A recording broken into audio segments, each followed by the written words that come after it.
আমার কথা শোনার জন্য আবারও আপনাদের ধন্যবাদ। জামালপুরের ইসলামপুরে উপজেলায় ছাত্রলীগের ঝটিকা মিছিল কি করে হলো, কেমনে হলো? ছাত্রলীগ তো বর্তমান সময়ে নিষিদ্ধ সংগঠন। তাহলে তাহারা এই নিষিদ্ধ সংগঠন কি করে এই সময় তারা এইভাবে মিছিল করতে পারে? মিছিল, মিটিং, সভা সমাবেশ সব করে বেড়াচ্ছে। আমি তো বুঝলাম না একটা নিষিদ্ধ জঙ্গি সংগঠন কিভাবে এই মিছিল মিটিং করে বেড়ায়। এই বিষয়ে দেশ রূপান্তর একটা প্রতিবেদন দিয়েছে, কি বলছে একটু জানি। জামালপুরের ইসলামপুর উপজেলায় ঝটিকা মিছিল করেছে ছাত্রলীগ। এই মিছিলের প্রতিবাদে জামালপুর শহরে সড়ক অবরোধ করেছেন বৈষম্য বিরোধী ছাত্র আন্দোলনের শিক্ষার্থীরা। উপজেলার গোয়ালের চর ইউনিয়নের সভারচর এলাকায় মিছিল করে ছাত্রলীগের নেতাকর্মীরা। এই খবর ছড়িয়ে পড়লে জেলা জুড়ে শুরু হয় উত্তেজনা। পরে ওই মিছিলের প্রতিবাদে রাতে জামালপুর শহরের বুড়ির দোকান মোড়ে প্রধান সড়ক অবরোধ করেন বৈষম্য বিরোধী আন্দোলনের শিক্ষার্থীরা। ঘণ্টাব্যাপী সড়ক অবরোধে শহরে যানজটের সৃষ্টি হয়। পরে পুলিশ সুপার ঘটনাস্থলে এসে পরিস্থিতি নিয়ন্ত্রণ করেন।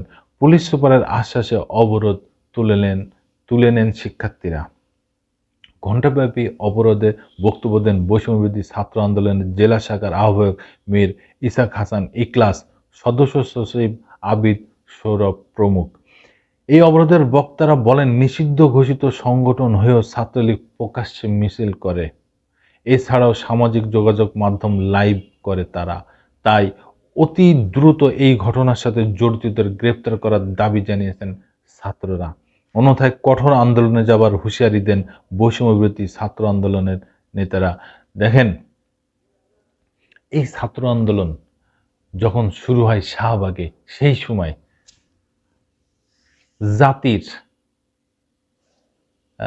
কি বলে এটা, জাতির একজন বিশেষ ব্যক্তি এবং আওয়ামী লীগের সাধারণ সম্পাদক ওবায়দুল কাদের বলেছেন এই আন্দোলন থামাইতে তার ছাত্রলীগই যথেষ্ট।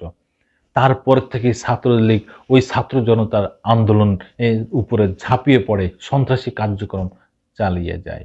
তারপরে সেই কথার কারণে সেই ছাত্র জনতার আন্দোলন আরো বেগবান হয় এবং সেই আন্দোলনের শেষ পরিণতি হয় শেখ হাসিনার গণ অভ্যুত্থানে পদচ্যুত এবং হাসিনা দেশ ছেড়ে পালিয়ে যায়। তার দলের সব বড় বড় প্রথম সারির নেতা গুতা সব দেশ ছেড়ে পালিয়ে চলে যায়।